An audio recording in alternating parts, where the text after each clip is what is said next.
Tu prépares le BTS Assurance et tu veux maîtriser les notions clés liées à l'assurance habitation?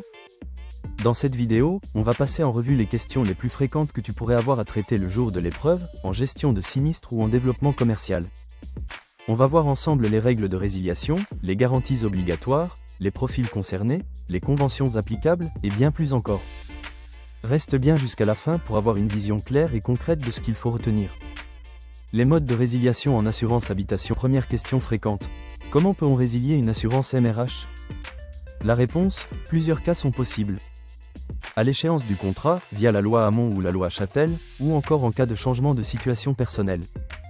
L'assureur, lui, peut résilier en cas de non-paiement de prime, selon l'article L113.3, avec la règle des 10-30-10, ou en cas de forte sinistralité. L'assurance habitation est-elle obligatoire? Elle ne l'est pas pour tout le monde. Les propriétaires, qu'ils occupent leurs biens ou non, peuvent s'en passer si le logement n'est pas en copropriété. En revanche, pour les locataires ou copropriétaires, l'assurance habitation est bel et bien obligatoire. Les éléments qui influencent le montant de la prime. Plusieurs critères jouent sur la prime d'assurance.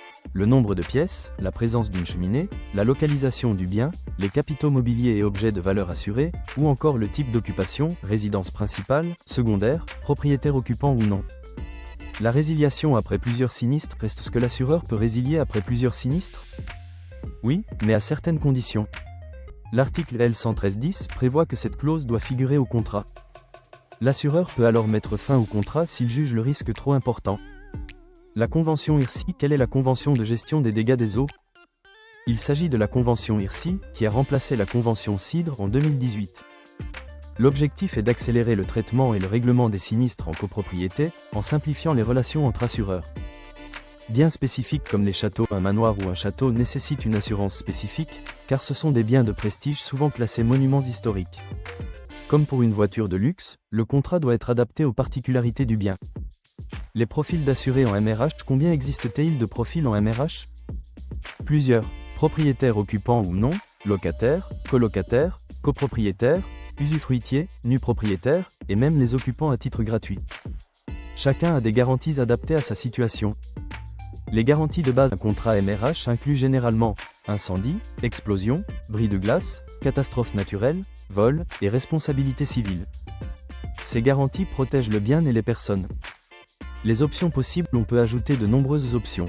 Cave à vin, mobilier de jardin, piscine, assurance scolaire, panneaux solaires, objets connectés, etc. Cela permet de personnaliser la couverture selon les besoins. Comparer les assurances pour économiser et comparer les offres permet de trouver une assurance adaptée et de réaliser des économies.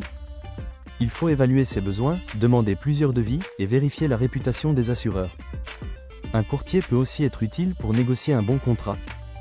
Tu connais maintenant les réponses aux principales questions sur l'assurance habitation. Ces connaissances sont essentielles pour réussir l'épreuve du BTS Assurance et mieux comprendre la logique des contrats et des sinistres. Pour aller plus loin, télécharge notre e-book de révision avec plus de 100 fiches, quiz et cas pratiques. Le lien est dans la description. Et n'oublie pas, un bon conseiller assurance est avant tout quelqu'un qui comprend bien les produits qu'il propose. Bonne révision!